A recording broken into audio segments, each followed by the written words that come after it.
किसी ने बड़े कमाल की बात कही है कि उम्र थका नहीं सकती, ठोकरें गिरा नहीं सकती, अगर जिद हो जीतने की तो परिस्थितियां भी हरा नहीं सकती। मैं हूं तेज प्रकाश साहू। एक छोटी सी कहानी शुरू करने से पहले मैं दर्शन साखला जी का और पूरे रोल बॉल टीम का हृदय से धन्यवाद करता हूं। एक किसान को आए दिन अपने खेत में काम करने वालों की बड़ी जरूरत रहती थी, लेकिन एक खतरनाक जगह जहां आए दिन आंधी तूफान आते रहते हो, वहां कोई भी काम करने के लिए तैयार नहीं था। किसान ने दूसरे ही दिन अखबार में इश्तिहार दिया कि उसे खेत में काम करने वाले एक मजदूर की जरूरत है। किसान से मिलने कई लोग आए, लेकिन जो भी उस जगह के बारे में सुनता वो काम करने के लिए मना कर देता। अंततः एक सामान्य कद का पतला दुबला अधेड़ व्यक्ति किसान के पास पहुंचा। किसान ने पूछा, क्या तुम इन परिस्थितियों में काम कर सकते हो? उस व्यक्ति ने उत्तर दिया, हाँ, बस जब हवा चलती है तब मैं सोता हूं। मजदूर ने बोला। किसान को उसका उत्तर थोड़ा अजीब लगा, लेकिन चूंकि उसे कोई और काम करने वाला नहीं मिल रहा था, इसलिए उसने उस व्यक्ति को काम पर रख लिया। मजदूर मेहनती निकला। वह सुबह से शाम तक खेतों में पूरी कोशिश के साथ अपना काम करते रहता। किसान भी उससे काफी संतुष्ट था। कुछ ही दिन बीते थे कि एक रात अचानक जोर से हवा बहने लगी। किसान अपने अनुभव से समझ गया था कि तूफान आने वाला है।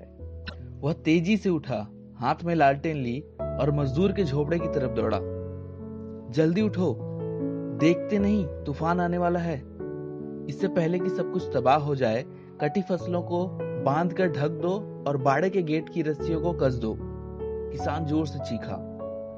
मजदूर बड़े आराम से पलटा और बोला, नहीं जनाब, मैंने आपसे पहले ही कहा था कि जब हवा चलती है तो मैं सोता हूं। यह सुनकर किसान को इतना गुस्सा आया कि उसका मन तो कर रहा था कि उस किसान को गोली मार दे, पर अभी वो जाने वाले तूफान की चीजों को बचाने के लिए भागा। किसान खेतों में पहुंचा और उसकी आंखें आश्चर्य से खुली रह गई। फसल की गांठें अच्छे से बंधी हुई थी और तिरपाल से ढकी भी हुई थी। उसने गाय बैल सुरक्षित बंधे हुए देखे, मुर्गियां भी अपने डब्बों में थी। बाड़े का दरवाजा भी मजबूती से बंधा हुआ था। सारी चीजें बिल्कुल व्यवस्थित थी। नुकसान होने की कोई संभावना ही नहीं बची हुई थी। किसान अब मजदूर की ये बात को समझ चुका था कि जब हवा चलती है तो मैं सोता हूं।